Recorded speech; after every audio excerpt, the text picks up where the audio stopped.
வணக்கம். இன்னைக்கு நம்ம கருப்பு உளுந்த வச்சு ஒரு களி தான் செய்ய போறோம். இந்த களி பாரம்பரியமான களி. அப்ப எல்லாம் பெண் பிள்ளைகள் பெரிய பிள்ளை ஆயிட்டாங்கன்னா, ஏஜ் அட்டெண்ட் பண்ணிட்டாங்கன்னா, அவங்களுக்கு செஞ்சு குடுப்பாங்க. இது உடம்புக்கு ரொம்ப நல்லது. எல்லாருமே சாப்பிடலாம் இது. பெண் பிள்ளைகள்னு இல்ல, ஆம்பள பசங்க எல்லாருமே விரும்பி சாப்பிடுவாங்க. ரொம்ப நல்லது. எலும்புக்கு ரொம்ப நல்லது. கர்ப்பப்பைக்கு ரொம்ப நல்லது. அதனால தான் அந்த பெண் பிள்ளைகளுக்கு ஏஜ் அட்டெண்ட் பண்ணோனே செஞ்சு குடுப்பாங்க. நான் கருப்பு உளுந்து, உடைச்ச உளுந்து எடுத்திருக்கேன். நீங்க முழு உளுந்தா இருந்தா எடுத்துக்கிட்டிங்கனாலும் அதுவும் ரொம்ப நல்லது. என்கிட்ட முழு உளுந்து இல்ல. அதனால உடைச்ச உளுந்து எடுத்திருக்கேன். வெள்ளை உளுந்துலேயும் செய்யலாம். ஆனால் தோலுள்ள கருப்பு உளுந்துல செய்யும்போது தான் ரொம்ப சத்து. இப்போ இந்த டம்ளரால் 1 டம்ளர் நான் கருப்பு உளுந்து எடுத்திருக்கேன். இதுலேயே 1/4 டம்ளர் பச்சரிசி. பச்சரிசியும் ரொம்ப நல்லது. ஏன்னா ஏஜ் அட்டெண்ட் பண்ண சமயத்தில் பச்சரிசியில் புட்டெல்லாம் செஞ்சு தருவாங்க. அதனால் அதுவும் உடம்புக்கு ரொம்ப நல்லது தான். அதனால் இதில் கொஞ்சோண்டு பச்சரிசியும் கலந்துக்க போகிறோம். அப்போ தான் களி ரொம்பவும் நல்லாயிருக்கும். 1/4 டம்ளர் பச்சரிசி எடுத்திருக்கேன். இப்போ இது ரெண்டையும் நல்லா செவக்க வறுக்கணும். அதுக்கப்புறம் பனவெல்லம். பனவெல்லம் இருந்து எடுத்துக்கிட்டிங்கன்னா கருப்பட்டி வெல்லம்னு சொல்லுவாங்களே, அது இருந்து எடுத்துங்க. நான் குட்டி குட்டி பனவெல்லம் எடுத்திருக்கேன். இது சுக்கு கலந்த பனவெல்லம். இதில் நம்ம கொஞ்சோண்டு சுக்கு பொடியும் சேர்க்கணும். ஏலக்காய் 2 சேர்க்கணும். ஏலக்காய் இதெல்லாம் வறுத்துறணும். நம்ம இதை வறுக்கும் போதே சுக்கு இருந்தால் போட்டுக்கலாம், இல்லை சுக்கு பொடியாகவும் கலந்துக்கலாம். நான் பனவெல்லம் எடுத்திருக்கேன். நீங்கள் நாட்டு சர்க்கரையோ பனவெல்லமோ எது இருந்தோ எடுத்துக்கோங்க. கருப்பட்டி பனவெல்லம் எடுத்துக்கிட்டிங்கன்னா ரொம்ப நல்லது. இப்போ இதை உடச்சி எடுத்து வச்சுக்குவோம். இப்போ இதெல்லாம் வறுத்துட்டு பார்க்கலாம். கருப்பு உளுந்தை போட்டு எதுவுமே ஊற்ற வேண்டாம். வெறும் சட்டியிலேயே கருப்பு உளுந்தை போட்டு நல்லா செவக்க வறுத்து எடுத்துக்குவோம். இதோடைய அரிசியை போடுறதுனாலும் போட்டு வறுத்து எடுத்துக்கலாம். அரிசியும் இதோடய போட்டு வறுக்கிறேன். இல்லாட்டா நீங்கள் தனித்தனியாக வறுக்கிறதுனாலும் வறுத்து எடுத்துக்கலாம். அரிசியும் அப்படியே பச்சரிசி அவ்வளோதான் பொரிஞ்சு வராது, செவந்து வரும். அது மாதிரி எடுத்துக்கணும். இந்த கருப்பு உளுந்தும் நல்லா செவந்து வர்ற வரையிலும் நல்லா வறுத்து எடுத்துட்டு பார்க்கலாம். இது மாதிரி நல்லா செவந்து வந்துருச்சு. இப்போ லாஸ்ட்டாக இந்த ஏலக்காவையும் போட்டு இதோட ஒரு வறுத்தோம்னா பவுடர் பண்ணும்போது நல்லா பவுடர் ஆயிரும். இப்போ ஸ்டவ் ஆஃப் பண்ணிவிட்டு இதை நல்லா ஆற வச்சுட்டு நல்லா பவுடராக பண்ணிக்கிங்க. கொஞ்சம் குறகுறப்பாக இருந்துச்சுன்னா சாப்பிட்றதுக்கு நல்லாயிருக்கும். இப்போ இந்த பாத்திரத்துலேருந்து ஒரு தட்டில் மாற்றி நல்லா ஆற வச்சுருவோம். இதை பவுட்ரு பண்ணிவிட்டு அந்த பவுட்ரு ஆகிறதுக்காட்டியும் இந்த வெல்லத்தை 1-2 உடச்சி வச்சுருக்கோம். இப்போ இதை ஒரு பாத்திரத்தில் போட்டு நம்ம எவ்வளோ களி செய்ய போகிறோமோ அதுக்கு தகுந்த மாதிரி 1 டம்ளர் பவுடர் எடுத்துக்கிட்டோம்னா 1 டம்ளர் 1.5 டம்ளர் கிட்ட நீங்கள் வெல்லம் நசுக்கினது நாட்டு சர்க்கரை எடுத்துக்கலாம். இப்போ இதில் ஒரு 3/4 கிளாஸ் தண்ணி ஊற்றி இப்போ ஸ்டவ்வை பற்ற வச்சு இது சும்மா கரைஞ்சா போதும். 1 டம்ளர் தண்ணி கூட ஊற்றிக்கலாம். சும்மா கரைஞ்சிச்சின்னா போதும். ஏன்னா மண்ணுன்னு இருக்கும், அதுக்காக வடிகட்டுறதுக்காக தான். இது நல்லா கரைஞ்சி கொதித்து வரட்டும். அதுக்காட்டி பவுட்ரு எடுத்துக்குவோம். நல்லா இந்த அளவுக்கு பவுட்ரு பண்ணி எடுத்துக்கணும். இன்னும் குறகுறப்பாக பண்ணாலும் பண்ணிக்கலாம், இன்னும் நைஸாக பண்ணுறதுனாலும் பண்ணிக்கலாம். களி எப்படி பண்ணாலும் நல்லாயிருக்கும். குறகுறப்பாக இருந்தால் கொஞ்சம் சாப்பிட நல்லாயிருக்கும். இப்போ இந்த பவுடரை நம்ம இன்றைக்கே அப்படியே செய்யணும்னு இல்லை. இதை நல்லா ஆற வச்சு நல்லா ஒரு டப்பாவில் போட்டு ஸ்டோர் பண்ணி வச்சிட்டோம்னா எப்பப்போ வேணுமோ அந்த டைமில் மட்டும் நம்ம எடுத்துக்கலாம். இன்றைக்கி எவ்வளவு தேவையோ அந்த அளவுக்கு நம்ம இப்போ எடுத்துக்குவோம்.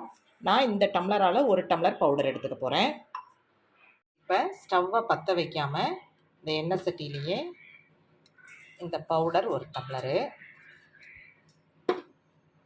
அப்போ அந்த வெல்லம் இதை வடிகட்டி இது 1 டம்ளர் தண்ணி ஊற்றிருக்கோம். 3/4 டம்ளர் கிட்ட ஊற்றிருக்கோம். இன்னும் தண்ணி ஊற்றி மொத்தம் 1 டம்ளருக்கு ஒரு 2.5 டம்ளர் தண்ணி ஊற்றிக்கணும். இந்த வெள்ளை தண்ணி ஒன்று, அதுக்கப்புறம் ஒரு 1.5 டம்ளர் தண்ணி எல்லாத்தையும் இப்போ ஊற்றி லைட்டாக கொஞ்சோண்டு சால்ட்டு போட்டுக்குவோம். இதில்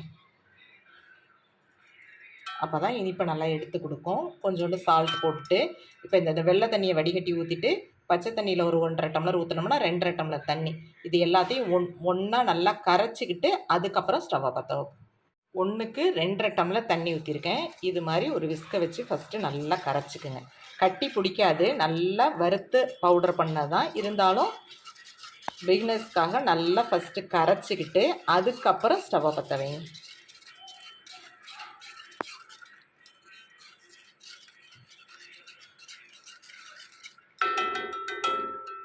நல்லா இது பண்ணிவிட்டு இப்போ ஸ்டவ்வை பற்ற வச்சு அதுக்கப்புறம் கிண்ட ஆரம்பிக்கலாம். இப்போ நல்லா கரைச்சாச்சு, ஸ்டவ்வை பற்ற வச்சாச்சு.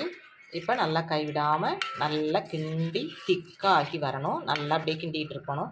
இதில் வேணுன்னா உங்களுக்கு சுக்குப்பொடி கொஞ்சம் போட்டுக்கோங்க. ஏன்னா உளுந்து மப்பு தட்டும் வாயுத்தன்மை உள்ளது. கொஞ்சமாக சுக்கு பொடி போட்டுக்கிட்டிங்கன்னா நல்ல டேஸ்ட்டாகவும் இருக்கும், உடம்புக்கும் ரொம்ப நல்லது சுக்கு பொடி. நான் இந்த பனை வெல்லத்திலே சுக்கு போட்ட பனை வெல்லங்கிறதுனால நான் போடலை. நீங்கள் கொஞ்சம் சுக்கு பொடி போட்டு, இல்லை சுக்கா இருந்தால் கூட அதையும் வறுத்துட்டு உளுந்தோடையே சேர்த்து அரைச்சி வச்சுருங்க. இந்த பாரம்பரியமான ரெசிபியை எல்லாரெல்லாம் செய்கிறத இப்போ மறந்துட்டாங்க.